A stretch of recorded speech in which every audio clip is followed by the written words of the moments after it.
Argentina es un día especial. Nosotros siempre nos adelantamos. 28 de febrero es el Día Mundial de las Enfermedades Poco Frecuentes. Y así es como vamos a sumar entonces a la doctora Susana Baldini, que ahí la tenemos en nuestra composición. Doctora, un orgullo tenerla acá en nuestro interactivo y adelantándonos a una fecha que mucho tiene de significado, las enfermedades poco frecuentes, las raras. ¿Cómo estamos, doctora? ¿Qué tal? Buenos días, Alejandro, Virginia. Espero se encuentren bien. Bueno, sí, la verdad que sí. Doctora, entonces, para arrancar nuestra charla, definamos qué es una enfermedad poco frecuente. Como su nombre lo indica, es algo que se presenta en una pequeña proporción de las personas. Uno en 2000 más o menos se maneja, según la legislación de nuestro país. El tema es que son muchísimas. Entonces, el volumen de personas, pensar que hay 8.000, 9.000 enfermedades poco frecuentes, ese 1 en 2.000 se va multiplicando y después terminan siendo millones de personas afectadas por alguna de estas enfermedades poco frecuentes. Doctora, esto tiene que ver cuando hablamos de poco frecuente con los porcentajes de la población que lo sufre. Digo, no sería lo mismo, por ejemplo, una enfermedad poco frecuente en China que en un país como Panamá que tiene 5 millones de habitantes. Es por porcentaje esto. Es menos de una persona cada 2.000 personas. O sea, el Bien. porcentaje es el mismo, pero el 1 en 2.000 en China va a representar millones y el 1 en 2.000 de Panamá va a ser el número total de enfermos menor. Pero el problema es que vos tenés 10 personas de una enfermedad, 10 de la otra, 20 de la otra, cuando vas sumando, al haber 8.000, 9.000 enfermedades poco frecuentes, el número de personas va creciendo significativamente. De hecho, en muchos casos se trata de enfermedades a gen único, o sea que es un gen el que está afectado. Así que en la misma familia puede haber más de una persona con esta enfermedad. Ajá. Entonces esto tiene una carga no solo para la persona que la tiene, sino para todo el grupo acompañante que tiene que también coexistir y poder cuidar de esta persona con todos los temas especiales que pueden requerir de asistencia, de cuidadores o de internaciones, que en algunos casos son muchos. Entonces, imaginarse tener una persona con toda una mamá, un papá, una familia con 2 hermanitos que tienen estas patologías, son generalmente complejas de llevar. Entonces, por eso se asocian muchas veces las personas que tienen este tipo de enfermedad para encontrar alguna solución. Y encima no son las enfermedades que normalmente en la preparación médica se ven. O sea, en la preparación médica se ven las frecuentes, justamente, las de mayor prevalencia. Entonces, el recorrido diagnóstico de estas personas en tiempo suele ser más que unida a un consultorio, una peregrinación por diferentes centros de salud, tratando de encontrar qué es lo que les pasa a ellos, hasta que finalmente, a veces son 5, hay personas que me han contado su relato en 15 años hasta lograr un diagnóstico. Oh, wow. Y eso, bueno, a veces pasa en chicos y es desesperante para los padres, ¿no? Porque Claro. sus hijos de repente empiezan con cuadros complejos y no saben, y el pediatra los deriva a otro lado y los derivan a otro lado hasta que encuentran cuál es el inconveniente. Así que por eso es algo muy importante de tener en cuenta, ¿no? Porque en que estas personas se encuentren a otros pacientes en esos recorridos. Hay federaciones, asociaciones de enfermedades poco frecuentes, ya por enfermedad o por la denominación directamente, que se dedican a ayudar a las personas. Más allá, también complica la investigación, ¿no? Nuestro país, en el año, el último dato que tenemos publicado de investigación, se invirtieron 19.866 millones de pesos corrientes en investigar. Esto solo en el país. En el mundo, 200 billones de dólares cuesta más o menos desarrollar todo un medicamento. Ustedes saben que de cada 10.000 moléculas más o menos que empiezan su descubrimiento, una va a llegar a ser una entidad que se comercialice. Y en estos casos, por ahí, son 300 casos en el mundo. Entonces, encontrar esos pacientes resulta vital, porque si existe alguna oportunidad de tratamiento, se tiene que hacer el estudio clínico en todos los lugares donde se pueden encontrar estas personas. ¿Hay alguna de estas enfermedades poco frecuentes? Porque es hasta rara la pregunta que le voy a hacer, Susana, que se reitere más, que nos pueda poner como ejemplo. Por ejemplo, bueno, de los que han tomado caso público, el caso de Mita, la esclerosis, la atrofia medular espinal, perdón. En algunos casos también hay unas enfermedades llamadas Tango 1, Tango 2, son problemas metabólicos. Esto es súper infrecuente. Acá en el país se reconoce dentro de las poco frecuentes a la esclerosis múltiple, que por ahí es algo que estamos más familiarizados. Hay algunos cánceres que son enfermedades poco frecuentes. También por definición, existe un listado a través de una ley del 2015, se crea el programa de enfermedades poco frecuentes y todo lo que entre dentro de ese listado se va a considerar una enfermedad poco frecuente en nuestro país. Después hay otro listado que lo hace Orphanet, que es una asociación europea de enfermedades poco frecuentes, y bueno, ellos tienen por ahí algunas que nosotros no, y nosotros tenemos algunas que ellos sí.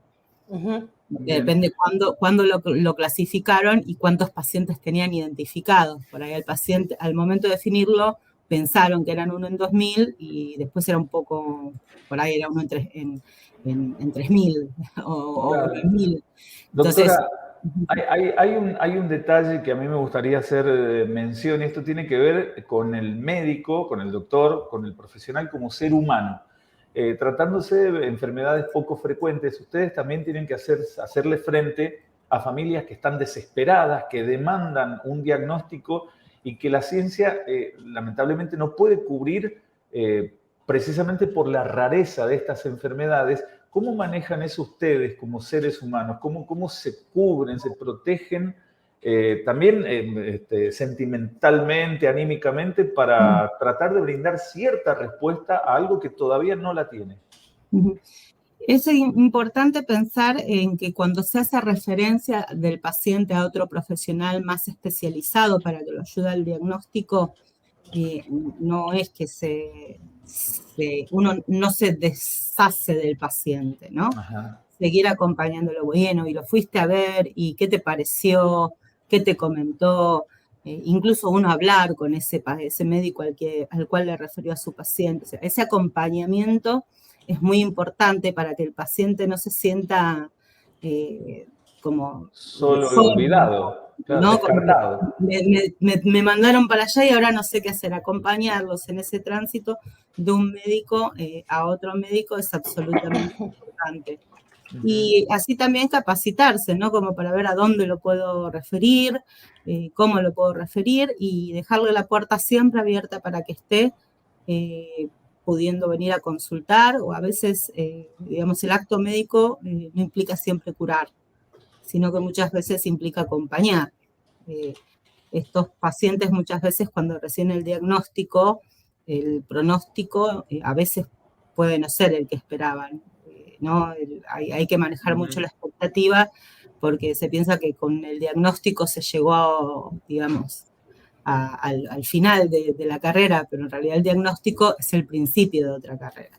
Entonces, también hacer el consejo genético de la familia se aplica, ¿no? Para que esto, si es gen único, pueda evitarse que se repita otra vez.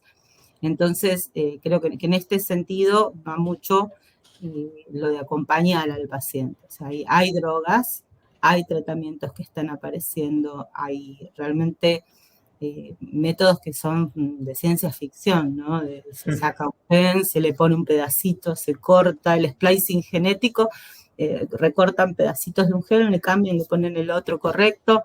Esas son técnicas descriptas que se empezaron a usar y que van a revolucionar realmente la posibilidad de llegar a tratamientos específicos y que no sean solo paliativos o de síntomas, ¿no? Claro. Bien. Y yo quería preguntarle, si me permitís, Ale, doctora, porque recién usted daba una información muy importante. Estamos buscando pacientes para saber si podemos ayudarlos. ¿Qué tienen que hacer los papás en el caso de que se den cuenta que su niño podría llegar a tener una de estas patologías, una enfermedad poco frecuente? ¿Qué tiene que hacer? ¿A dónde tiene que recurrir? ¿Hay algún teléfono especial? ¿Lo guían los mismos profesionales que ya lo están atendiendo? Y en muchos casos el profesional digamos, que hace este tema de acompañamiento es quien lo va a guiar. Existe la Federación Argentina de Enfermedades Poco Frecuentes. Ya cuando tienen un diagnóstico hay asociaciones buscando por internet o Facebook que tengan la misma enfermedad. O sea, a personas, no solo la herramienta para recorrer el camino, sino la contención de que otras familias están pasando por lo mismo, ¿no? Claro. Que son muy importantes. Entonces, ya cuando sea la enfermedad, que busquen por internet, que traten de contactar a alguna asociación que los ayude cuando tienen el diagnóstico.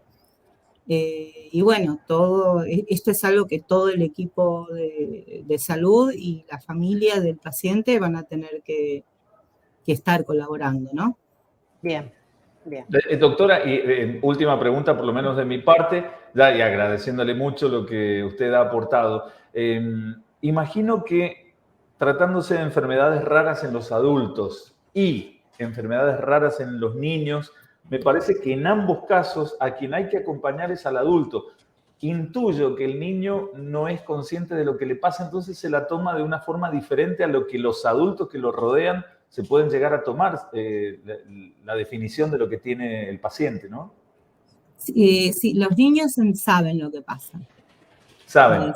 Les está pasando y aparte tienen síntomas que ven que no tienen otros niños, ¿no? No, por ahí no, los niños cuando tienen la enfermedad que inicia a los 6 meses, ahí no se dan cuenta, pero las enfermedades que inician a los 2, 3 años se dan cuenta de lo que está pasando y realmente sí hay que atenderles estas necesidades nuevas que tienen, porque ellos tratan de mantener determinada posición por los padres. Doctora, vamos a compartir, perdón, justo se había cortado, vamos a compartir un mensaje que llega desde la provincia de Santa Fe. Doctora, hay un proyecto que está en cámara de digitalizar las historias clínicas a nivel federal. Contando con este registro, ayudaría a encontrar los marcadores. Es un oyente, un miembro de la comunidad que está muy anoticiado de esto, doctora. Los marcadores de estas enfermedades y de otras también. Evidentemente ayudaría el cambio a lo digital, ¿no? Sí, conozco el proyecto de ley que está, bueno, ahora no hay sesiones, pero que está en la Cámara. El tema es cómo se adopta. Hoy en día hay hospitales, entidades que tienen historias clínicas electrónicas. Nosotros de la Cámara tenemos como lineamiento apoyar los sistemas de digitalización. Y el tema es a veces en algunos lugares se confunde la despapelización y entonces en vez de una digitalización real, lo que se produce es una PDF, se convierte todo a PDF, pero lo que se necesita es acceder a historias clínicas. Sería lo mismo. Claro, inteligentes. Con inteligencia artificial se hace muchísimo. Y después, bueno, biomarcadores o en algunos casos hay biomarcadores, en otros casos el diagnóstico es genético y es muy específico, se dice el gen número, el exón o el intrón, donde específicamente los 3 bases donde está la mutación. Eso no es algo que se hace de rutina, con lo cual no estaría en una historia clínica. Biomarcadores a veces tampoco están en historias clínicas. O sea, ayudaría mucho con otras enfermedades, por ejemplo, la glucemia, enfermedades cardiovasculares, porque esos datos de laboratorio por ahí sí se encuentran en las historias clínicas registrados, pero con las poco frecuentes a veces es un poquito más complejo. Sí, una vez que están diagnosticados sería muy útil. No es simplemente fotocopiar o mandar a PDF una historia clínica, es crear todo un sistema. Doctora, ya para despedirnos, banco de datos, dice acá una oyente de un miembro de nuestra comunidad de Mendoza, pero tengo entendido que es solo para cotejar con profesionales. Evidentemente nuestra gente está anoticiada de esto, rogamos para que esto se pueda hacer eficientemente y encontrarle una salida también a tanta gente que está atravesando sus enfermedades raras, como las llamamos. Doctora, ha sido muy amable. Muchísimas gracias. Y mañana, no sé si celebran, conmemoran, pero va a ser un día especial para todos los profesionales y los pacientes de las enfermedades raras. Un abrazo grande. Totalmente, para concientizar. Un saludo, un abrazo, Virginia, Alejandro, que tengan buen día. Muchísimas gracias. Ahí estábamos escuchando y viendo y aprendiendo también, Vitu, de la doctora Susana Baldini. Ella es directora médica de KM, Cámara Argentina de Especialidades Medicinales. Esto quiere decir que mañana se conmemora y se visibiliza, voy a cambiar la cortina porque estaba medio feuchita, las enfermedades raras. Hoy hay día de